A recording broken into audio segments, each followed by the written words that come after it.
What's going on, everyone? Happy Wednesday. Hopefully everyone is doing well, staying safe, healthy, having a great day so far, and of course, most importantly, testing negative for all the viruses if you had to take a test. It's time now for the Wednesday edition of the Virus Update for Wednesday, October 8th, 2025. If you're new to my channel, welcome to my channel. This is where I do the daily virus update on all those viruses that can make us sick. There's a lot of viruses out there, but not enough news and information going around to keep you safe and informed of what's happening. That's what I do here on my channel each and every day. Hey, winter's coming in the Northern Hemisphere. You need to be informed and ahead of the game with these viruses so you're not caught out there sick. You don't want to get sick, do you? Well, if you follow this channel by subscribing down below, I'll give you the latest news and information. Of course, if you're new here, do that. Subscribe down below. Give this video a thumbs up if you like it. Hit the notification bell. Share this video with anyone you know. And leave your comments down below.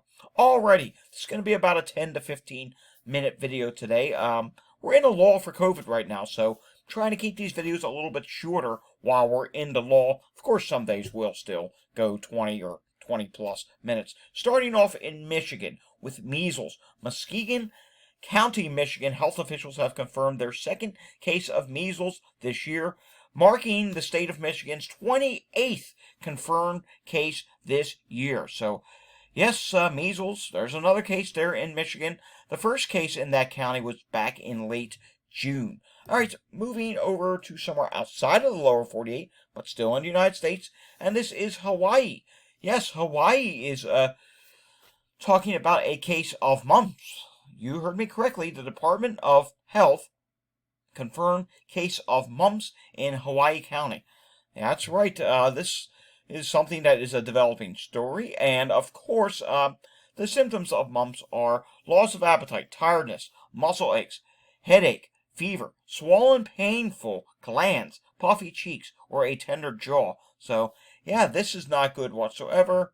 And of course, unfortunately, this is the first time we've heard about a case of mumps in a while. And, you know, random viruses of the past have been popping up. I mean, look what's going on with measles. And now, of course, a mumps case pops up. I will maybe have a small little post on my site today with the news stories used in today's virus update, or somewhere on my website. I'm going to post this link to this news story about the mumps. As you know, my website, datareport.info, we'll take a look at it in just a little bit. All right, moving on to this from Dennis, the COVID info guy. This is not a good thing. French pharmacies run out of COVID tests as cases soar. Yikes, that's not good. Up to 150,000 COVID auto tests were sold last week amid a surge linked to the new XFG variant. Of course, it's new to them. It's been here in the United States for a while. It caused us to have a summer surge. Self-tests give results in 15 minutes, but are 70% accurate, meaning 3 in 10 positive cases could be missed. Yeah, that does happen. Sometimes, if you feel really sick and you're thinking, oh, well, this could be COVID, and you take a test and it's negative, and maybe try for a test again a day later. Oh, surprise, it really is COVID. Yeah, that's a thing. Or sometimes people think, oh, it's negative. I don't have COVID. Trust me, try for another test. It's possibility you had a false negative on your test. That is a thing. And of course, with testing running out, as you know, the old saying, we have the tools. That was the saying here in the United States. A lot of countries said that. Yeah, well, France right now is running out of the tools. Testing. As you know, with testing being in higher demand in France, emergency department visits surge. And guess what? COVID ER visits there during September 15th through the 21st, week 37, France saw a sharp increase in COVID ER visits. Cases rose 43% among children under 15 and 29% for individuals aged 15 or older compared with the previous week. So, yeah, things are not good in France, and they've run out of at-home rapid COVID testing. That's, yeah, not a good thing whatsoever. All right, moving over to the UK. No, it's not the UK update, but we do have this from the UK. Lack of surveillance leaves UK in dark as hospital admissions rise, experts warn. You know, this is a problem all around the world. We just talked about France running out of testing. I mean, that's a lack of surveillance right there. We hardly sequence the cases in most countries. I mean, we're really flying in the dark as to what's going on with COVID right now. It's just not good whatsoever. Look at this. The UK's current method of recording COVID-19 cases is not a sensible approach to managing the spread of infection. Virologists have learned.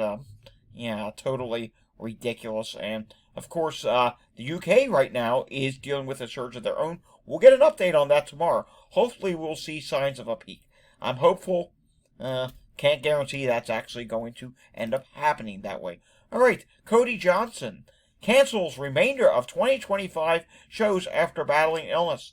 Guess it? Get this. His illness was so bad, his eardrum bursted. Yes, bursting eardrum. This is not good, and he must undergo immediate surgery and will be unable to sing for many weeks as he heals. Canceled shows include dates in Pennsylvania. Hey, he was scheduled to come to my state. Alabama, Louisiana, Arizona, and Nevada. So I guess now we're just going to normalize eardrums bursting. I say that because, it's a serious thing, but I say that because no one seems to be concerned about all these things that just keep happening with illness that I don't recall hearing about when watching the news in the pre-COVID times. And no, I'm not saying he had COVID. I honestly don't know what he had. But whatever it was, it says right here, while battling a severe upper respiratory and sinus infection, I burst my eardrum. The severity of the rupture means I must undergo immediate surgery. Well, if he bursted his eardrums, is he still able to hear? I don't know. Someone let me know down below. That doesn't sound very pleasant whatsoever. On we go. I can't believe we allow these things to even happen. If only we took this more serious. Alrighty. Lately, we've been starting to see more, more places bring back masking. It's been a thing lately. I thought now would be a good time to, start another tracking thread. I put it in the 2025 tracking thread. This may be one that carries over into next year. And that is masking tracking thread. I decided, I've seen enough places. Let's start tracking where they are bringing masking back. And we're seeing it in a few healthcare settings and a few places. It's mainly directed towards healthcare workers as of right now. But hey, if you see anything, let me know. California's been doing it. We've seen it pop up in the UK. Shrewsbury and Telford Hospital NHS Trust reintroduces face masks in response to a rise in the number of COVID-19 cases in our hospitals. I think places are slowly starting to get it after the disaster that happened last year. Just a combination of all the viruses. COVID wasn't as bad last year, but you had flu, you had norovirus, you had RSV, you had other respiratory viruses, colds, all that stuff. It hit people hard, it hit the hospitals hard, and they're saying, you know what, we don't want ourselves to get into a bad position. Let's just take a little preventative measure. The only thing is I wish these places would start to recommend wearing high-quality masking. Those cloth masks and the surgical masks don't really do much. You need to wear a high-quality mask. All right, so I put this as a poll question over on X. Simple question. Do you think masking should be a requirement in all healthcare settings? 511 votes so far. Let's refresh this, because I did retweet this. Okay, that is the new number after retweeting this, so it went up a bit. 97.7% say yes, 2.3% say no, and actually it may be a little bit less than 2.3%. I did receive a message, someone said, oh, I meant to hit yes, and instead I hit no. That's okay. You're forgiven. But the majority of people say, yeah, it should just be in healthcare. Now, mind you, this may be a little bit skewed because it's the COVID cautious community voting on this, but still, the majority of people say, yeah, it just makes sense. You never know what's walking into a doctor's office, emergency room.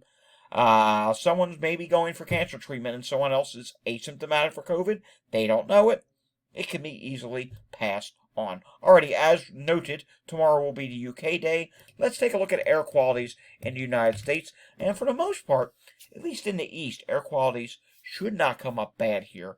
We got a front that's coming through much of these. Yeah, you can see not bad. Still a few hot spots in California and the Pacific Northwest that are dealing with bad air qualities. Also some yellows in Texas, Oklahoma, Arkansas, and Louisiana. Not terribly concerned about that. Taking a look at what's going on in Pinellas County, Florida, we do see sick person showing up 1, 2, 3, 4 times, so that's not good. Taking a look at Philadelphia, 775 EMS incidents reported on Tuesday. A live look-in is going to show a lot of calls right now in Montgomery County. Respiratory emergency showing up several times, and stroke also showing up. I'll be in Montgomery County a little bit when I go back to work a little later. Let's take a look at Chester County. I hope this is better than what I saw a few minutes ago. And no, it's not. I'm seeing respiratory emergency once, twice, 2 times for sick person, just a bunch of other things. That's a lot of calls. It was actually a little bit worse for respiratory and sick person calls about 15 minutes ago, but just a number of calls. It's still up there, so they're busy this afternoon. Let's see if that is spilling over to the hospitals in Pennsylvania. And oh my, yes, it really is. Northeast Pennsylvania. Wow, look at all these hospitals. Lehigh Valley, the Poconos, Scranton, and yeah, I'm seeing a lot of hospitals. Let's just click on some of these.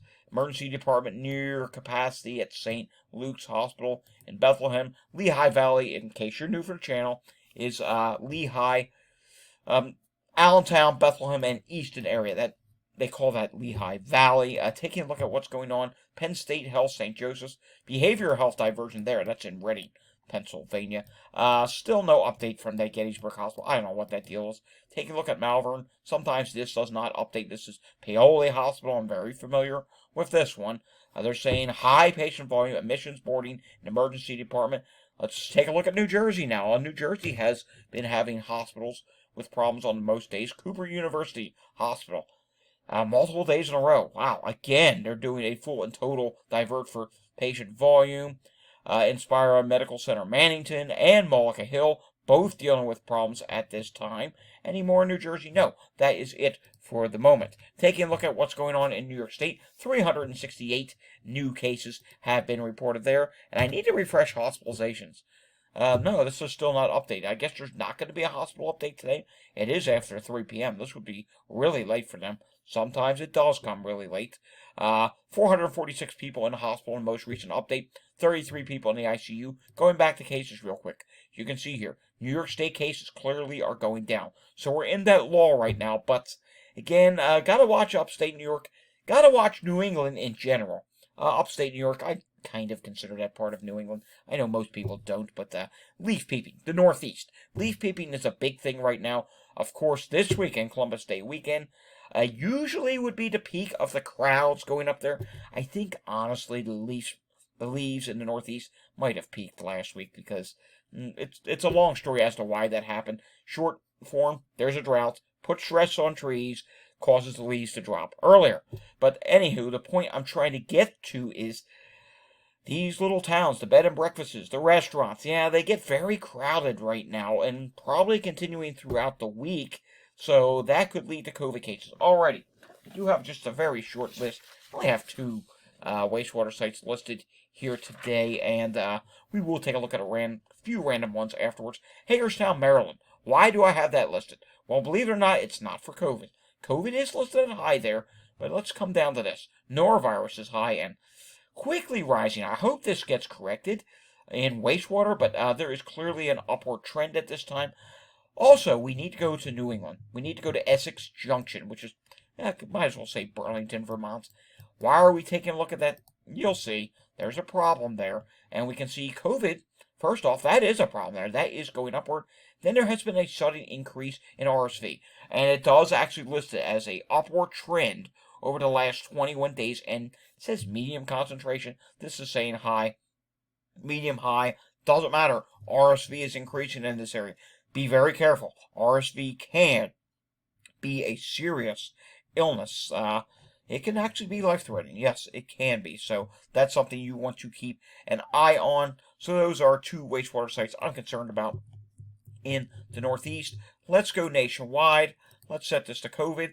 And the Northeast is still high for COVID. The rest of the regions are medium at this time. Let's do 1 wastewater site in each region of the United States. We already did the Northeast, so we won't do another region there. Village Creek, Birmingham, Alabama. We haven't looked at this in a while, and everything is fine there, but there was a detection of hepatitis A back on August 18th. Let's go out somewhere in the West Coast now. Let's see. Look at California. Look at that. That is a huge improvement. Let's just do the state of California. You're seeing a lot of low levels for COVID there. That is fantastic. Let's take a look. Let's set this up for nationwide again. Let's see here. Do we have any problems with any of the other viruses? RSV is still good. Influenza A. I am seeing a rising wastewater site there. Looks like just south of the Bay Area. Let's see what's going on there. And actually, I'm not really concerned about it. I don't know why it's going to mean it's still very low at this time at this wastewater site. And now, also, you know what? Let's also go up to the Washington, Snohomish area. We can't do much up there because CDC has not updated. Hey, norovirus is medium and rising at this time. Let's also see what is going on a little bit further to the east. Let's go over to the Midwest, shall we? How about we take a look at what is going on in Wheaton, Illinois, just northwest of Chicago. We can see COVID is listed at low, and everything else. EVD68 is listed at high. Norovirus is rising slightly, but again, not terribly concerned just yet. There were some detections of Mpox back in July and the start of August. Alrighty, folks, that does it for the Wednesday edition of the Virus Update. We'll have another update again tomorrow. If you enjoyed today's update, give it a thumbs up. If you're new, subscribe down below. Hit that notification bell. Share this video with anyone you know. And, of course, leave your comments down below. Don't forget to tell me where you're from in the comments. I always like to see where my followers or subscribers are checking in from. Alrighty, folks, I will see you again tomorrow. Until I see you again tomorrow, stay safe, everyone. Have a fantastic Wednesday afternoon, and thanks for watching.